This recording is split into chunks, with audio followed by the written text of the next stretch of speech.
తాకట్లో ఉన్న మీ బంగారాన్ని విడిపించి ఆ రోజు ఆన్లైన్ రేటుకి కొంటాం. Sharma gold company. టీవీ మనం ప్రస్తుతం పిఠాపురం నియోజకవర్గంలో ఉన్నాము. రాఖీ పౌర్ణమిని పురస్కరించుకుని ఈ రోజు మనం శ్రీపాద వల్లభ దేవస్థానానికి రావడం జరిగింది. రాఖీ వచ్చిందంటే చాలు ప్రతి ఇంట్లోనూ కూడా సందడి వాతావరణం ఉంటుంది. అక్క చెల్లెళ్ళు అందరూ కూడా తమ సోదరుడికి రాఖీ కట్టి రక్షగా ఉండాలని చెప్పి కోరుకుంటారు. దానిలో భాగంగానే ఇక్కడికి రాష్ట్రం నలుమూలల నుండి కాకుండా దేశం నలుమూలల నుంచి కూడా భక్తులు పోటెత్తుతారు. ఇక్కడ శ్రీపాద వల్లభుడికి రాఖీ కట్టి తమ సోదరుడిగా భావించి రాఖీ కట్టడం జరుగుతుంది. పురాణాల్లో కన్యకా పరమేశ్వరి శ్రీపాద వల్లభుడిని తన సోదరుడిగా భావించి రాఖీ కట్టడం జరిగింది. దానిలో భాగంగానే ఇటు కన్యకా పరమేశ్వరి భక్తులు గాని శ్రీపాద వల్లభుడు భక్తులు గాని ఇద్దరు కూడా ఇక్కడికి వేలాదిగా తరలి రావడం జరుగుతుంది. శ్రీపాద వల్లభుడికి రాఖీ కట్టిన తర్వాత మాత్రమే తమ ఇంట్లో సోదరుడికి రాఖీ కట్టడం అనేది జరుగుతుంది. ఆనవాయితీగా గత తరతరాల నుంచి కూడా వస్తుంది. ఇక్కడ స్వామివారికి రాఖీ కట్టడం వల్ల వారు కోరిన కోరికలు నెరవేరడంతో పాటు ప్రతి సంవత్సరం కూడా కట్టిన సంవత్సరం అంతా కూడా వాళ్ళకి స్వామివారు రక్షగా నిలబడతారనే ఒక నమ్మకం భరోసా వాళ్ళలో ఉంటుంది. ఆ నమ్మకం భరోసాతోనే ఇక్కడికి భక్తులు వేలాదిగా తరలి రావడం జరుగుతుంది.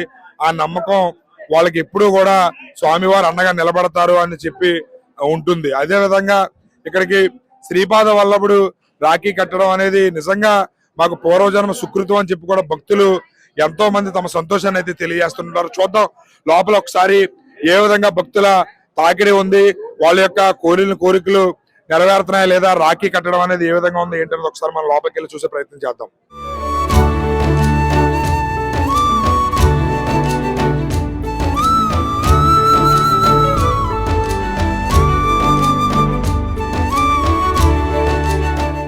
చిత్తా నక్షత్రం చాలా విశిష్టమైందండి. తర్వాత రాఖీ పౌర్ణమి అన్నమాట. స్వామికి ఎవరైతే వచ్చి రాఖీ కడతారో వాళ్ళు అంతా ఆయన అనుగ్రహం చాలా బాగుంటుందండి.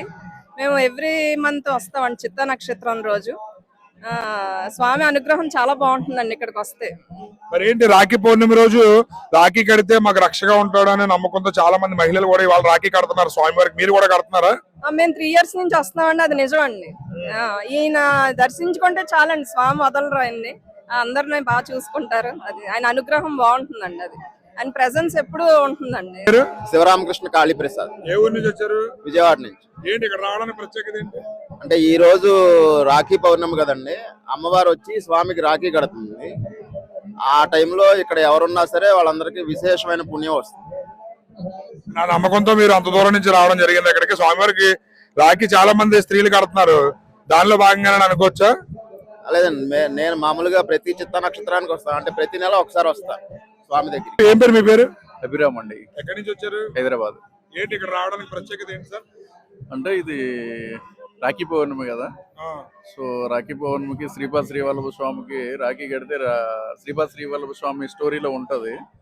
ఆయనకి ఇక్కడికి వచ్చి రాఖీ కడితే కనుక చిత్రగుప్తుడు లెక్కలు తగ్గిస్తాడు, పాపాలు పోయి మళ్ళీ పుణ్యాలు వస్తాయి అనేది కాన్సెప్ట్ మీద వస్తారు. ఎవ్రీ ఇయర్ వస్తాం మేము. ఓకే, అంటే మీరు చేసిన పాపాలు తగ్గి పుణ్యాల కింద లెక్కిస్తాడన్న నమ్మకంతో వస్తారంటే మీరు ఎక్కువ పాపాలు చేస్తున్నారా? అయ్యి ఉండొచ్చు, తెలిసి తెలియక జరిగి ఉండొచ్చు కొన్ని.